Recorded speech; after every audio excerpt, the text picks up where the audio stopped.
আহা কি আনন্দ চকলেট খাওয়াতে, আহা কি আনন্দ আকাশে বাতাসে।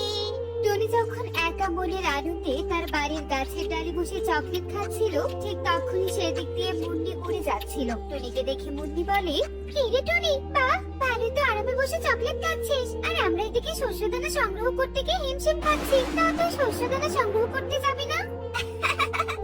না না, দেখছিস না আমি মজা করে চকলেট খাচ্ছি।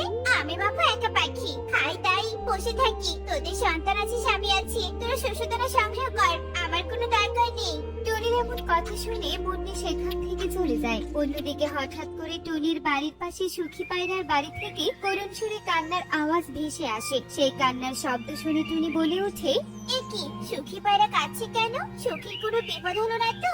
যাই তো, গিয়ে দেখি তো। রাজামশাই, আমাকে দয়া করুন রাজামশাই, অনেকদিন পর একটা ডিম দিয়েছি, এই ডিম আমার কাছ থেকে কিনে নেবেন না। দয়া করুন আমার উপর রাজামশাই, দয়া করুন। সুখী, তুই বোঝার চেষ্টা কর, আমি এই বনের রাজা। আমি কি চাই যে বনের পাখিরা তাদের ডিম উৎসর্গ করুক, কিন্তু আমি বাধ্য। বনের পাখিদের সব ডিম সংগ্রহ করে ওই রাক্ষসীকে গিয়ে না দিলে রাক্ষসী বনের কোনো পাখিকেই বাঁচতে দিবে না। রাক্ষসীর শর্তের কথা তো মনে আছে তোর? হ্যাঁ, মনে আছে। পাখিদের ডিম দেওয়ার মৌসুমে সব ডিম নিয়ে গিয়ে রাক্ষসীকে দিতে হবে। সেই ডিম দিয়ে যে তন্ত্রমন্ত্র সাধনা করবে, আর যদি পাখিরা ডিম না দেয় তবে পাখিদের আক্রমণ করবে। পাখিদের নিরাপত্তার কথা চিন্তা করে সবার ডিম সংগ্রহ করে রাক্ষসীদের দিয়ে আসতেই হবে। রাজামশাই, এতে পাখিদের বংশ তো আর বাড়বে না। ডিম থেকে ছানা না বেরোলে পাখিদের বংশ নির্বংশ হয়ে যাবে। টুনি, তুই কি বুঝবি আপন পাখি হারানোর যন্ত্রণা? তোর তো কেউ নেই, তাই তোর চিন্তাও নেই, কিন্তু যাদের পরিবার আছে সেই পরিবারের পাখিদের যদি রাক্ষসী হামলা করে তবে কি হবে? তাই জীবিত পাখির ক্ষতি হওয়ার চাইতে ডিম ফুটে ছানা এখনো পৃথিবীতে আসেনি, তাকে বিসর্জন দেয়া সহজ। দে সুখী, তোর ডিম দে। এই বলে রাজা এগুলো একটা ঝুড়িতে করে সুখী পায়রার ডিম সংগ্রহ করে নিয়ে চলে যায়। আমার ডিম! কাঁদিস না সুখী, কাঁদিস না, সব ঠিক হয়ে যাবে। চুপ কর, কি ঠিক হবে আর আমার? তুই কি বুঝবি ডিম হারানোর যন্ত্রণা? একা নিঃসঙ্গ পাখি তুই, আমাকে সান্ত্বনা দিতে হবে না। যা এখান থেকে, চলে যা বলছি। এই বলে সুখী পায়রা টুনিকে অনেক করে, আর টুনি সেই অপমান সহ্য করে সেখান থেকে চলে যায়। সুখী যাতে আমাকে একা নিঃসঙ্গ পাখি বলে অপমান করুক না কেন, এই বনে আমি ভালো আছি। রাক্ষসের কাছে ডিম দেওয়ার চিন্তা করতে হয় না আমাকে।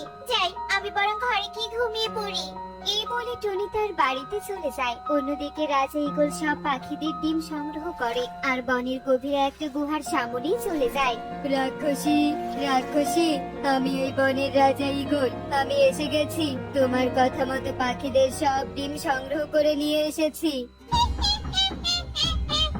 এসে গেছিস? আমার কথা মতো ডিম নিয়ে এসে গেছিস? যা, ভালোই হয়েছে।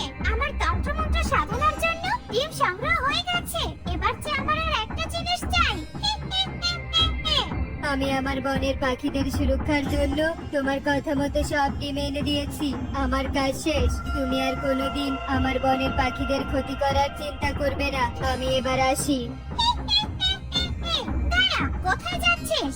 আমার লক্ষ্য পূরণ না হওয়া পর্যন্ত এত সহজে এই বনের কোনো পাখির নিস্তার নেই। শোন, আমার তন্ত্রমন্ত্র সাধনার জন্য পাখিদের ডিম পেয়ে গেছি। এবার যে আস্তে একটা পাখি লাগবে, আর সেই পাখি এনে দিবি তুই। পাখি? পাখি কোথায় পাবো আমি? তাতে তোমার হাতে তুলে দিব। সেটা তুই জানিস। আজ বিকেলের মধ্যে আমাকে একটা পাখি এনে দিবি, নয়তো এই বনে তাণ্ডব চালাবো আমার। কোনো পাখি বেঁচে থাকবে না।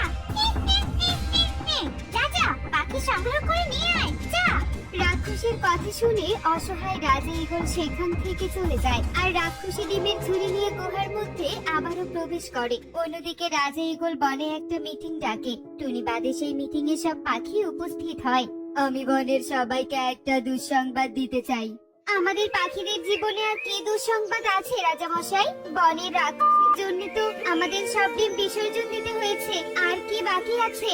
এবার যে প্রাণটা বিসর্জন দিতে হবে। শোনো সবাই, রাক্ষসী ডিম নিয়েও সন্তুষ্ট হয়নি, তার আজ বিকেলের মধ্যেই একটা পাখি চাই। যে কোনো একজন স্বেচ্ছায় তার কাছে না গেলে সে সবার উপর হামলা করবে। হায় হায় রে, এবার আমাদের প্রাণটাও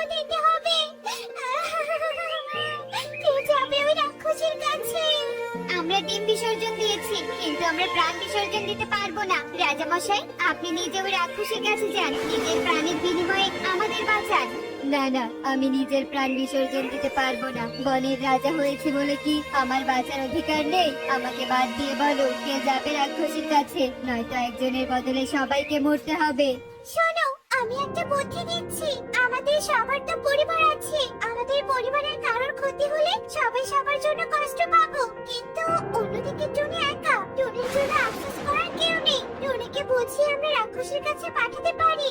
ঠিক বলেছিস, টুনি এই বনের বোঝা। যার পরিবার নেই তার বেঁচে থাকার অধিকার নেই। কার জন্য বাঁচবে টুনি? তার বদল টুনি আমাদের এইটুকু উপকার করতেই পারে। তাহলে সবাই চলো টুনির বাড়িতে। এই বলে সব পাখিরা টুনির বাড়ির দিকে রওনা দেয়। টুনি, এই টুনি, ঘরে আছিস? বেরিয়ে আয়, বেরিয়ে আয় বলছি। কি রাজা মশাই, আপনি আমার বাড়ির গাছের ডালে? বাড়ির সবাই দেখছে এসেছে। কি হয়েছে? কোনো সমস্যা হয়েছে নাকি? না, সমস্যা নয়, কিন্তু তোর কাছে আমরা সাহায্য চাই। সাহায্য? কি সাহায্য? আমার কাছে তো কিছুই নেই, তোমাদের আমি কি করে সাহায্য করব? শোন, রাক্ষসী বলেছে আমাদের বন থেকে একজন পাখিকে তার কাছে পাঠাতে হবে। ওই রাক্ষসী পাখি দিয়ে তন্ত্রমন্ত্র সাধনা করবে। তাই আমরা ঠিক করেছি সেই রাক্ষসীর কাছে তোকে পাঠাবো। তোর তো কোনো পরিবার নেই। পরিবার নেই বলে কি আমার প্রাণের মায়াও নেই? তোর বেঁচে থেকে কি লাভ হবে শুনি? তোর জন্য কেউ কাঁদবে না। তুই বরং আমাদের উপকারের জন্য নিজের প্রাণ উৎসর্গ কর, আমরা তোকে মনে রাখবো। আচ্ছা ঠিক আছে, তোমরা সবাই মিলে যখন এটাই চাও আমিও রাজি। ওই রাক্ষসীর কাছে চলে যাচ্ছি আমি। এই বলে টুনি রাক্ষসীর গুহার দিকে রওনা দেয় আর রাক্ষসীর গুহার মধ্যে ঢুকে পড়ে। টুনি রাক্ষসীর গুহায় ঢুকে দেখে রাক্ষসী মুখ হা করে ঘুমিয়ে আছে আর তার আশেপাশে অনেক পাথর পড়ে আছে। এ কি, রাক্ষসী তো ঘুমিয়ে পড়েছে। আমি তো রাক্ষসীকে ডাকবো? না না, আমি ডাকবো না। আমার মাথায় একটু বুদ্ধি এসেছে। রাক্ষসী, বনের পাখিদের অনেক জ্বালিয়েছিস, এবার আমার কেরামতি দেখবি। এই বলে টুনি রাক্ষসীর পাশে পড়ে থাকা পাথরের টুকরোগুলো তুলতে থাকে আর রাক্ষসীর মুখ দিয়ে ঢুকিয়ে দিতে থাকে। অনেক পাথর টুনি রাক্ষসী ঘুমন্ত অবস্থায় ঢুকিয়ে দেয়। এরপর হঠাৎ করে রাক্ষসীর ঘুম ভেঙে যায়। একই একটা পাখি আমার গুহায়, একই আমি ওঠে দাঁড়াতে পারছি না কেন? পুরো পেট শরীর আমার এত ভারী লাগছে কেন? আমি তো পাথর খাইয়ে দিয়েছি তোকে রাক্ষসী, তুই না উঠতে পারবি আর না চলতে পারবি। পাথর তোর পেটে হজম হবে না, এভাবে সারা জীবন পড়ে থাকতে হবে। পাখিদের অনেক জ্বালিয়েছিস, এবার শাস্তি পা। আমি নড়তে পারছি না, ডিমগুলো দিয়ে যা, দিয়ে যা। পাখিরা সব কোথায়? এসো সবাই, আমার কাছে এসো। এই কি টুনি, তুই এই ডিমগুলো কোথায় পেলি? তুই রাক্ষসী গুহা থেকে ফিরে এলি কি করে?